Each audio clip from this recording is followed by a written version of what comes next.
మీరే గనక ఫినాలేలో అక్కడ స్టేజ్ మీద నాగార్జున చుట్టుపక్కల ఉండే జనాల్లో మీరు కూడా ఉంటే సూట్ కేస్ ఇచ్చిన వాళ్ళని ఎవరిని తీసుకోమంటారు సూట్ కేస్ని? Kalyan should take suitcase, డీమన్ Pavan should take to suitcase. ఈ రెండింటిలో ఒక్కటి కామెంట్ చేయండి. కళ్యాణ్ తీసుకోవాలి, డీమన్ పవన్ తీసుకోవాలి. మీరు ఎవరికి సజెస్ట్ చేస్తారు? ఎవరికి సూట్ కేస్ తీసుకోవడం కరెక్ట్? 5,00,000 ఉన్నాయనుకోండి, దాంట్లో ఎవరు తీసుకోవడం కరెక్ట్ అని మీకు అనిపిస్తుంది? కామెంట్ చేయండి. 10 ఉన్నా, 25 ఉన్నా, 15 ఉన్నా. సో క్లియర్ కట్గా కామెంట్ చేయండి. హౌస్లో నుంచి బయటకు వచ్చాక తనుజ కానీ, డీమన్ పవన్ కానీ, కళ్యాణ్ కానీ వీళ్ళందరి కామెంట్స్ చూస్తారు.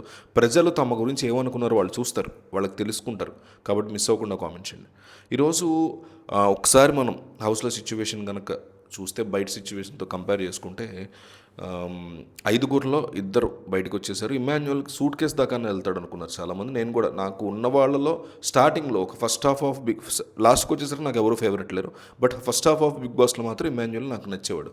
చాలా బాగా కామెడీ చేస్తాడు, ఎంటర్టైన్ చేస్తాడు. బట్ నామినేషన్ సిస్టంలో అతను భయపడిపోవటం కానీ, నామినేషన్స్ నాకు వద్దంటం కానీ, ఎవరిని టచ్ మీ నాట్ లాగా బిగ్ బాస్ గేమే నామినేషన్స్లోకి వెళ్ళి ధైర్యంగా బయటికి రాగలటం నామినేషన్స్లోంచి సేఫ్గా.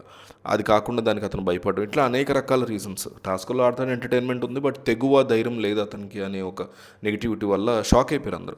సంజన షాక్ అయిపోయింది. ఎందుకంటే నేను సూట్ కేసు దాకా వెళ్తాను అనుకున్నాను, కానీ అవ్వలేదు. నా కొడుకు కప్పు కొడతాడు, అది కూడా కొట్టలేకపోవడం బాధపడింది. ఎందుకంటే నేను సూట్ కేసు కొడతాను రా, నువ్వు కప్పు కొట్టని చెప్పి ఎన్నోసార్లు చెప్పింది సంజన. సో అది కూడా ఫెయిల్ అయింది.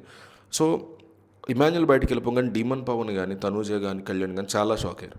సో ఇక 3 ఉన్నారు. ఈ 3లో సూట్ కేసు ఆఫర్ చేస్తుంది 25,00,000 15,00,000 పెట్టి సూట్ కేసు ఆఫర్ చేస్తే క్లియర్ కట్గా డీమన్ పవన్ దాన్ని తీసుకోవాలని మనం కూడా కోరుకుంటాం, వాళ్ళ ఫ్యామిలీ మెంబర్స్ కోరుకుంటారు, అందరూ కోరుకుంటారు. సో డీమన్ పవన్ విత్ సూట్ కేసే బయటకు వచ్చే ఛాన్సెస్ కనిపిస్తున్నాయి. సూట్ కేసుని తీసుకుని మాత్రమే అతను బయటకు వస్తాడు అనే డిస్కషన్స్, ఒక స్ట్రాంగ్ ఇన్ఫర్మేషన్ మనకు వస్తుంది. అంటే పక్కా కాదు, ఒక 95% ఇన్ఫర్మేషన్ ఉంది, తప్పు కూడా అవ్వచ్చు.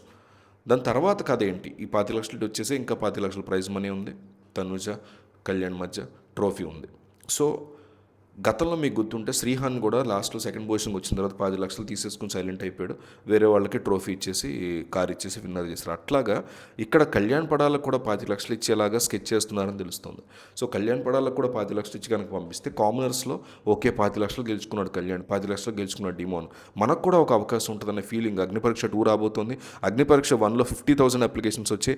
అగ్నిపరీక్ష 2లో 20,00,000 అప్లికేషన్లు వచ్చినా మీరు షాక్ అవ్వక్కర్లా, ఖచ్చితంగా వస్తాయి.